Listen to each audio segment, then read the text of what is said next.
20 CR 4196. Mr. Weber, whose attorney, is appearing virtually, and Ms. Morgan is appearing virtually on behalf of the people. And we are here today, Mr. Weber, for a continued preliminary hearing. How are we proceeding?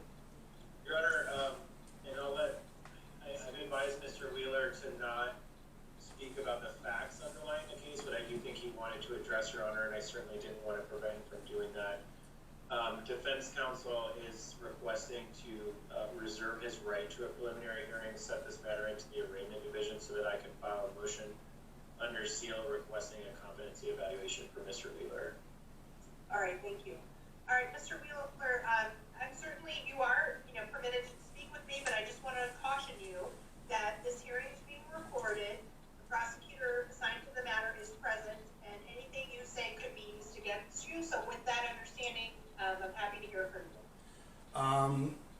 Your Honor, to the best of my knowledge, this is a preliminary hearing matter, right? I spoke with Nick earlier. He said that he wanted to do a competency evaluation. I basically said no means no, and I objected, and I was wondering if I can object to that. To the best of my knowledge, competency is my understanding of the charges and the process of the legal system. Every time I've been prosecuted with a crime, my competency has been questioned, and I've been proven competent. So I believe that long story short, I'm being victimized every time my competency is being questioned. So I don't know how to proceed further. I guess I'm asking for legal advice. Okay, Mr. Wheeler, I cannot give you legal advice because I'm the judge of the matter, and I'm not permitted to give anybody legal advice, whether they're represented by an attorney or not. And I certainly can empathize with your position. What I'm going to do today, you are scheduled for a preliminary hearing, and what I'm going to do is I'm reserving your right to a preliminary hearing. We're going to set your case for a status in front of Judge Gilman, which is in 5A, and then you can certainly raise those issues with Judge Gilman. I cannot order a competency evaluation because I'm a county court judge, and this is a felony matter, and so it needs to be handled by a district court judge, and so that's why we're going to bind it over to Judge Gilman's division, and I'm going to reserve your right to that preliminary hearing, and you can raise those issues with her then at the next court date. Okay? So that means no matter what, I cannot contest the preliminary hearing, the competency evaluation? No, you can talk to Judge Gilman about that. I don't know what she'll do about that, because it's not my call to make, it's her call to make. Okay, so what does that mean?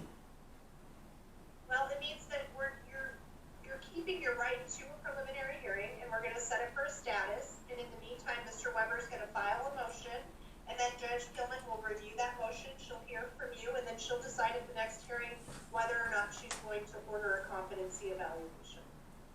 And I basically have no right or choice in this matter? Well, you can talk to her about that. Okay. Okay?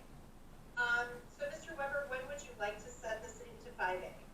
I would request either December 3rd or December 10th. Does anybody have a preference for those dates?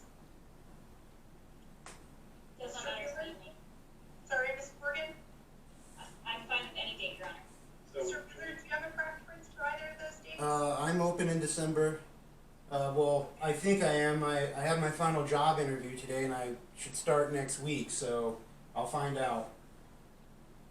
All right, well, let's do then December 7th.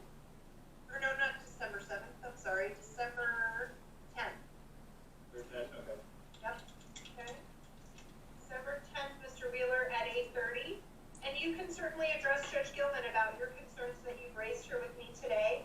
There's just nothing that I can do about them because she's the one who's going to have to order the evaluation, whether it's ordered or not.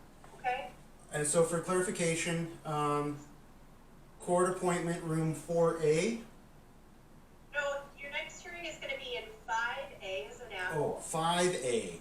Yes, and so the link for that next hearing, if you just go to the Denver District Court's website and look for 5A, it'll have the link on there.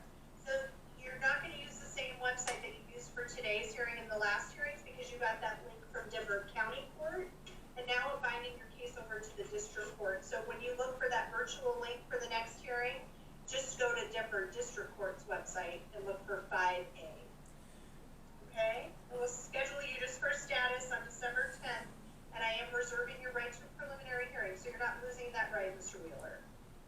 you, ma'am. Okay, thank you.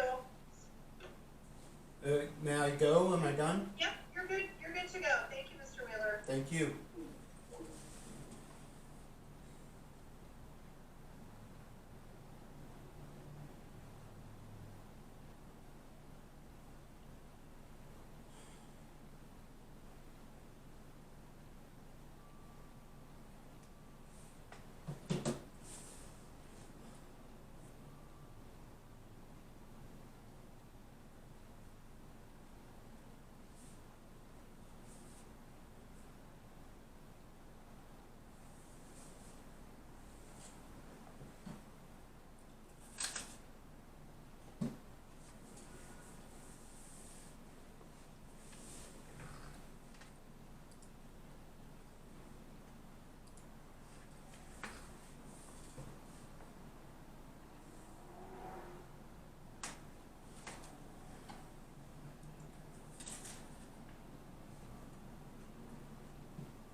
Well, that was that. I thought it was going to be more of an argument with my lawyer, but it wasn't. So I'm going to cut the feed on that.